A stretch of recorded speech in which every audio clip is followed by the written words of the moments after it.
Yeah, you wanna put that dish in your mouth.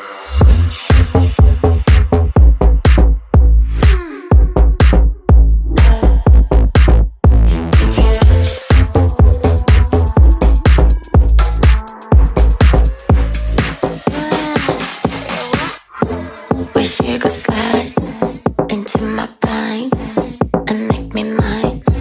Push play rewind. Let's whip outside, and so am I. Good evening, everybody. I'm Dylan B. Dickerson White, Mr. Trans USA 2022, and we're actually here to do our registration, sort of post registration and crowning interview with our Miss Trans West Virginia 2023. I'm going to give her an opportunity to, of course, introduce herself, kind of tell us about herself, why she's running, and then we're just going to jump into more of a casual conversation. So, hi, Jessica. Hi, it's nice to meet everyone. I'm Jessica V Karmichael. I'm your Miss Trans West Virginia 2023. I chose this year to include myself as West Virginia representative because we have the highest trans population per capita. So it was high time. So here I am. Perfect. I like the short and sweet introductions too, because I mean, for me, I just forget what I started saying in the beginning. But I mean, no, I appreciate it, and it's because we kind of know each other and got to know each other pretty well, even just at the crowning and talking throughout the year. And I guess since you were one of the very first people to register with us this year, Right. which has been fun to see, since it's been coming up on a year since we've had such a long period. But what do you think, especially for you personally first, and then let's say just in general for trans folks, has changed in West Virginia over the last year? For me personally, a few things that have changed over the past year, I definitely would say would be my demeanor and my thought process behind just everyday life and routing through life as a trans person, as a trans individual, especially in such a challenging place. I mean, below the Mason-Dixon line, first of all, is already a challenge. And put into it that The Hills Have Eyes Part 2, the remix. So love my state. I love the mountain state. I love where I'm from, but not everybody loves that I'm from here. So that's been a challenge of accepting is my pride in my state is not necessarily how other people see their pride in their state. Yeah. And something that has changed for the state as a whole is I would definitely say transgender healthcare for minors, anyone under 18, is banned in the state of West Virginia starting 2024. Like January 1st, there is no more trans healthcare for anyone under 18.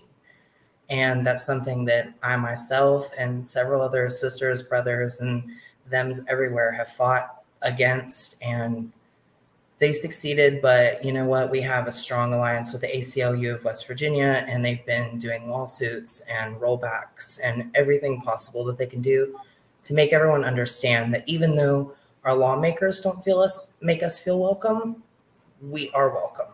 Like we were born here. This is our place. America is for everyone, and united we stand. So we have to stick together.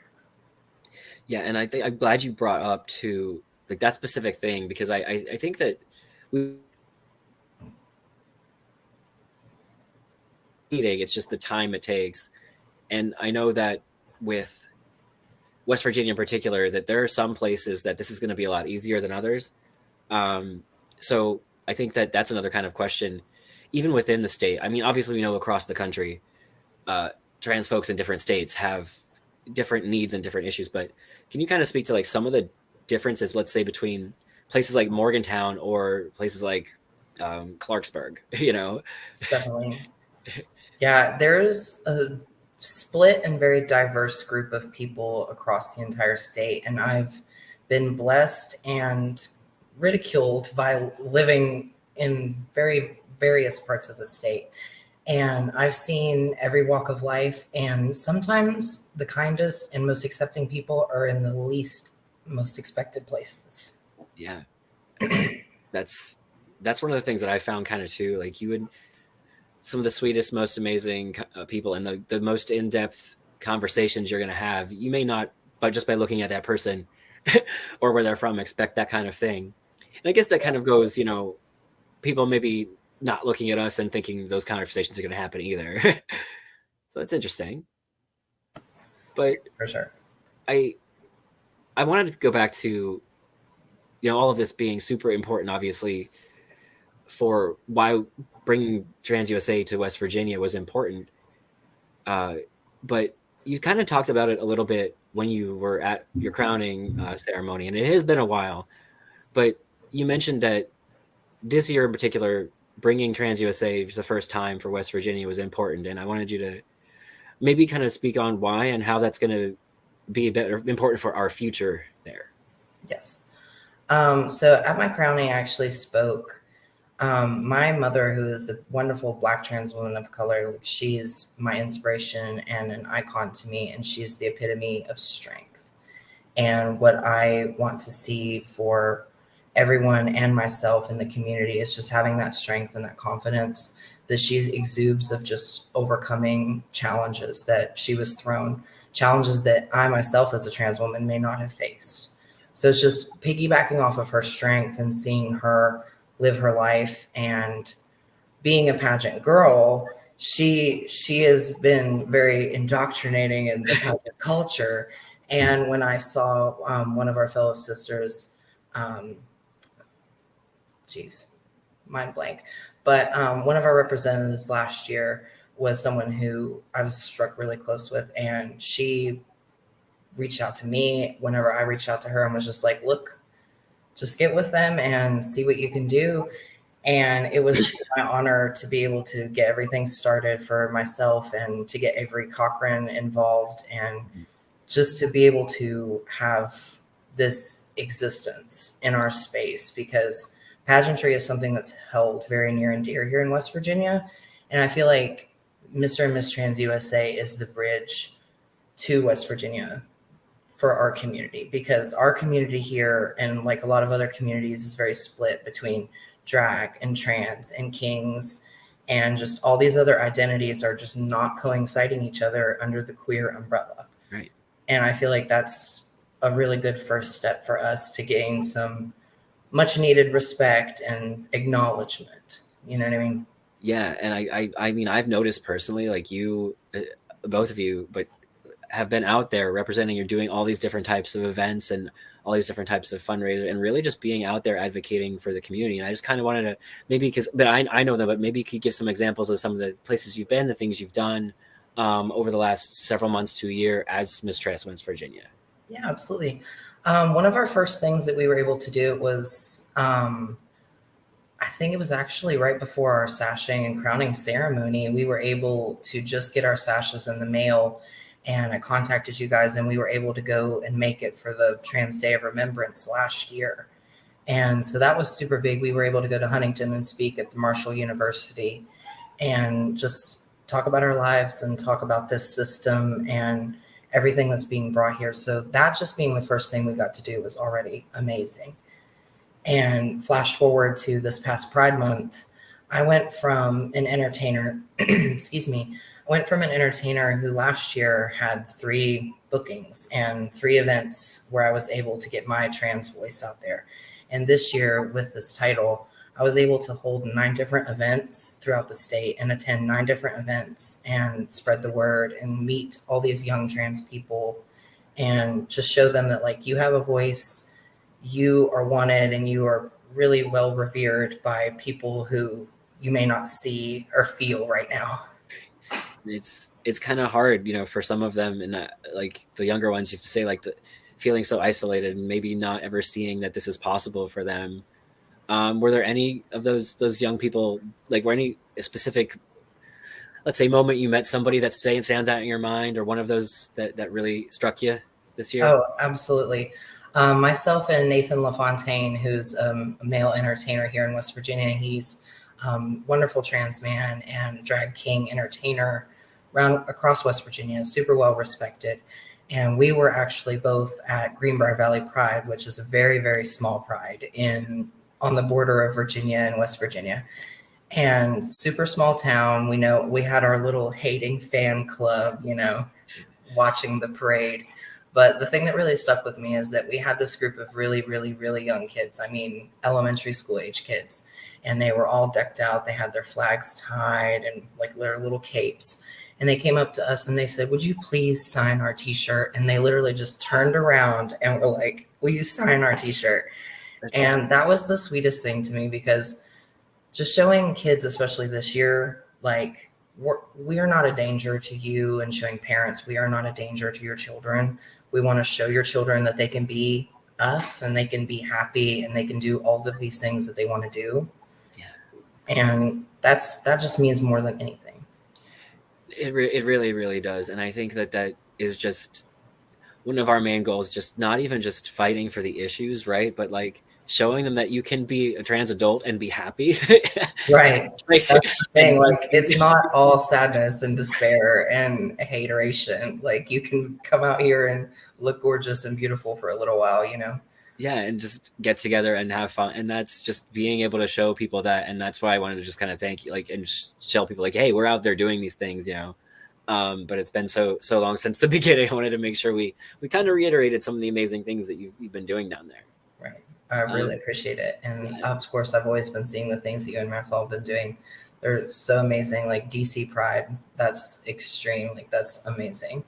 It's been a wild ride, and I'm just really happy to be able to, you know, like you said, those young people, those crowds of the people you like would never have seen maybe 15 years ago at a Pride, like Oh, out absolutely. that young, and just getting you hit, and you almost lose words when you see it. Yeah, But it's like, for sure. so I Like, kind of, yeah. my favorite thing at Pride is when I show up and I see more like young people than I do adults. Like, I love that our elders of the community, and those are one of my favorite connections to make, because learning about our queer history is not something that's been well documented.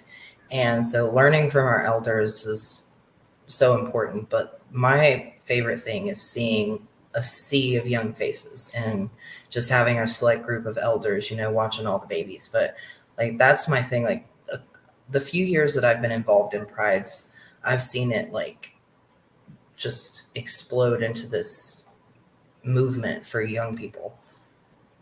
I feel like you're hitting on something like two here, like the young people, and but especially over this year in particular, I felt I've traveled around a lot. You did a lot of Pride events this year too. Did Pride feel different this year than it did last year? Or the Oh, absolutely.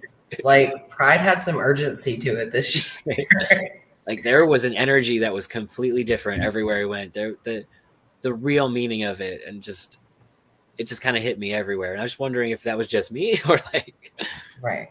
And I feel like this year specifically, with like the social climate of like um commercialism, I should say, you know, for lack of a better term, like seeing the just people not rainbow washing on a corporate level, and the corporations that are really standing by us are the ones that stand by us. And you know, that's what I like to see.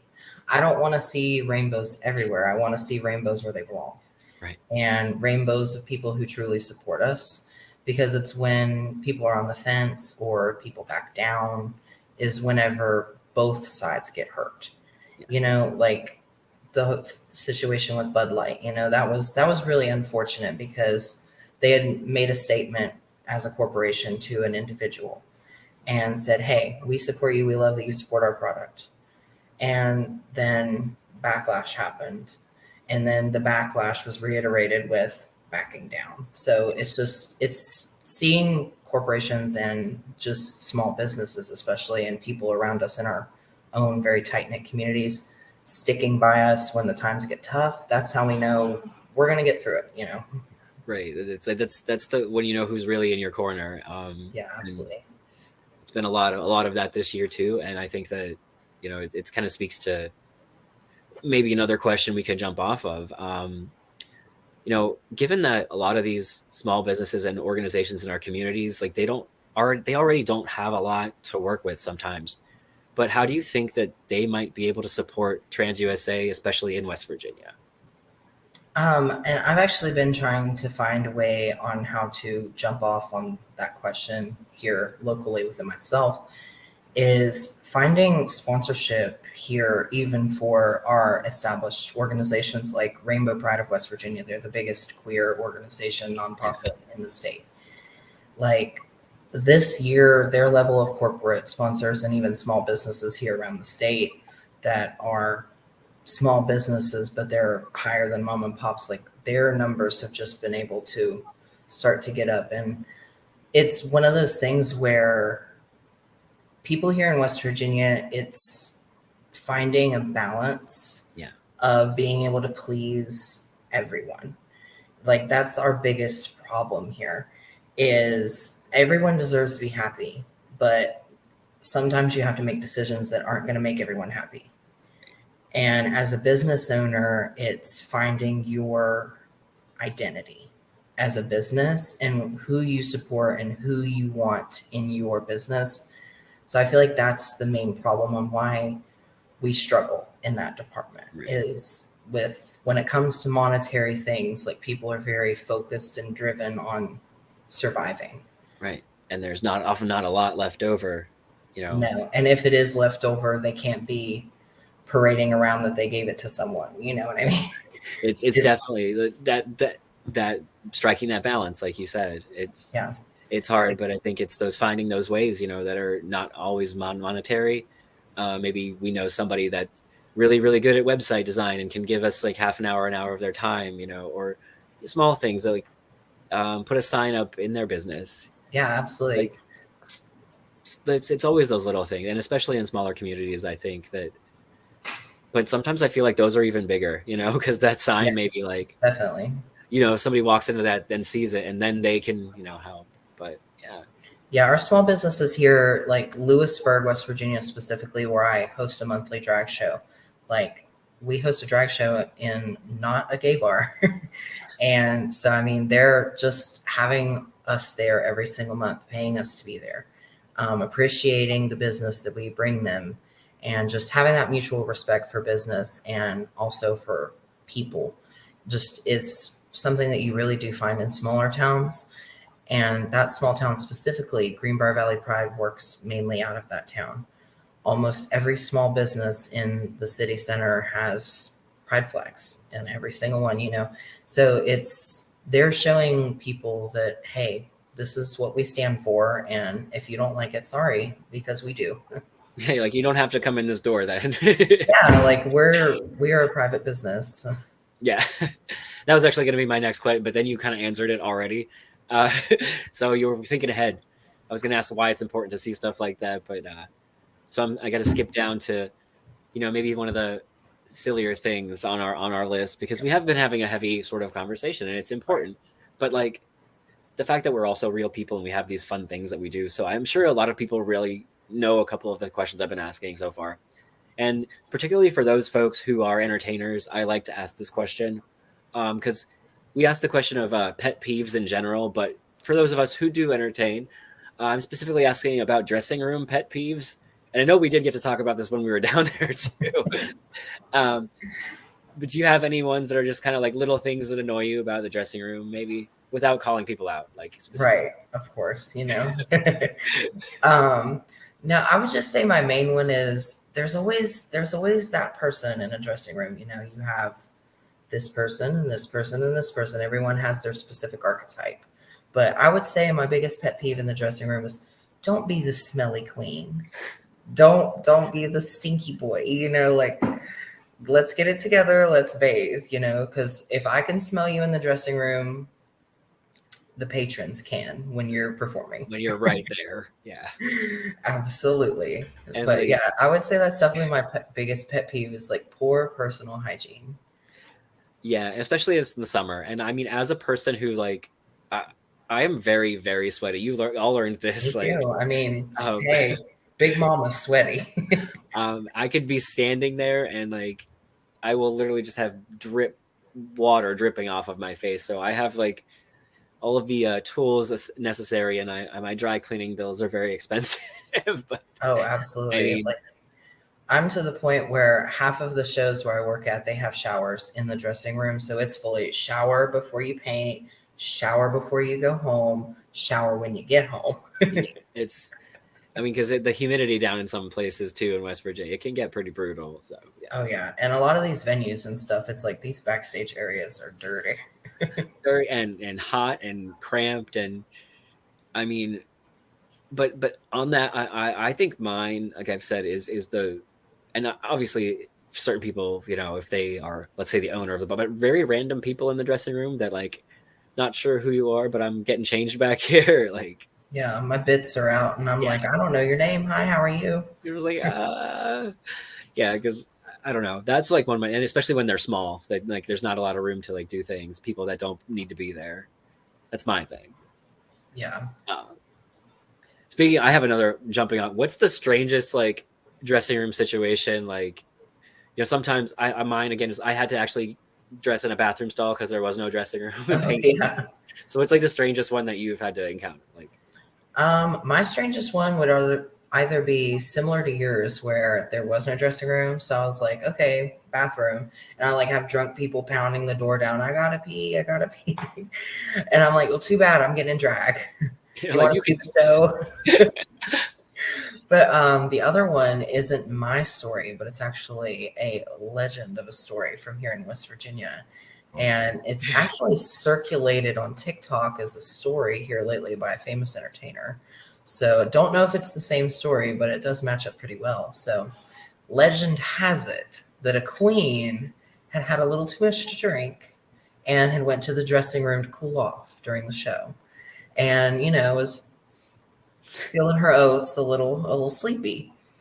So there was a camera situated kind of towards the dressing room area, and everyone came backstage, missed things sleeping.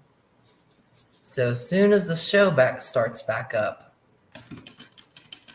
she starts going around collecting her dollars, making her tips, and then immediately goes back to her slumber. So that's been one that we've laughed about for a long time. And like, it may not be mine, but I will share it because it's a good laugh. Yeah. Like I'm got my timing down perfectly. No, I Absolutely. like that. That's a smart queen. Yeah. So it's like, I don't need a drink break. I need a nap. No, Getting to that age myself. definitely. Like, is there a nap room or like downtime at the show? Like in between at intermission, are we gonna have like everybody lays out their mats and has a nap? Nap. I'm not gonna. I shouldn't be saying this, but when we were in college, we actually made a corner specifically for napping in the Rainbow Alliance office. That's great. They yelled at us about that, though. We got in trouble. They also yelled at us about having a couch. I'm not sure why. Yeah, But our sensory room in high school was definitely the queer sleep lounge. you always find those places too. Like in college, I remember at Pitt, a certain floor of the Cathedral of Learning, you navigate to. It's like the third floor or something. I don't know if they still do it, but it's the room where everybody found to nap on like random furniture every time. There's like one computer and a bunch of like office chairs that people were sleeping in. Right. But no, I mean, Nationals is going to be. I sent the itinerary emails out today, by the way, so it's a busy time. Yeah, absolutely. But on that note, though, I've been asking this question too. Is there any particular category you are most nervous about come November? I would say the category that I'm most nervous about would probably be swimwear. And that would be just as any human being really goes. I mean, everyone has lack of body confidence in certain areas. So I would just say being in my first like trans pageant in a swimmer category for the first time walking, that's probably my biggest insecurity, I would say. But I'm really confident in my body. It's just finding those heights and patching the struggles.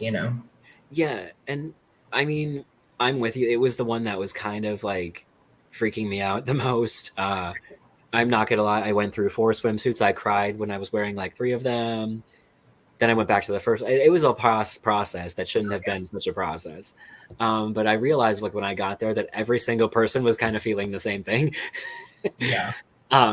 Everyone was kind of terrified. But when I got out there and everyone's screaming for everyone, and it's just, when you realize that it's not really based on like the way your body looks or anything, it's just literally just you working it out there and showing them that. I think that it just all sort of hit me in one moment, and that became my favorite one to do. I had so much fun because I'd never gotten to actually do that before. Right. Like I find a lot of confidence in showing my body, but it's usually not my body. you know, like I'm a drag queen, so I have a lot of body going on, like a lot of padding, a lot of nipping, a lot of tucking. So it's been an adjustment. Like I had my original swimwear idea and concept was actually mailed to me this past week, and I was like, okay, so we may wear this, we may not. I got you. It's one of those things where I had my backups too. I was thinking about it, and it took me probably until like 2 weeks before to actually decide which one I was going to go with. Yeah, my designer thought that when I said swimwear, I meant thong. So we're gonna see how that one goes. Yeah, that one's unfortunately against we do not allow thongs at ours. So you Yeah, might have that's to, what I said. unfortunately. I mean, Right. because there will be children there. I'm just saying. But on the other side of it, what's the one where you're kind of the most excited about? The one that I'm most excited about will probably be state presentation. Like coming from West Virginia, we are just mountain mama, you know, like we pride ourselves in where we come from, whether or not we like it or not. You know, we're nobody's crazy about West Virginia, but like we find our own sense of pride in what West Virginia means to us and the sense of community, the sense of belonging, the sense of home. You know, nowhere will feel quite like home to me except West Virginia. So I'm really excited about state presentation. You know, just being able to walk to John Denver's country roads. You know, that's I mean, that's kind of what I was like. I was just going to start singing lyrics when you said that. So, I mean, yeah. It was funny because today, we were going over like trying to find a version. Like I have a friend Haley, who's a wonderful singer songwriter, and I was talking to her about possibly doing an arrangement for me to walk to. And, you know, we were just listening to all these other versions. And I was like, you know, nothing beats the original. like it just everyone just knows when they hear it. That's the thing. Like they'll know immediately. And I feel like if I go out there and don't walk to that version, disappointment. There will be some people, some West Virginians that are probably be very upset if it's not that. Oh, absolutely. Like my own drag mother would be very disappointed in me.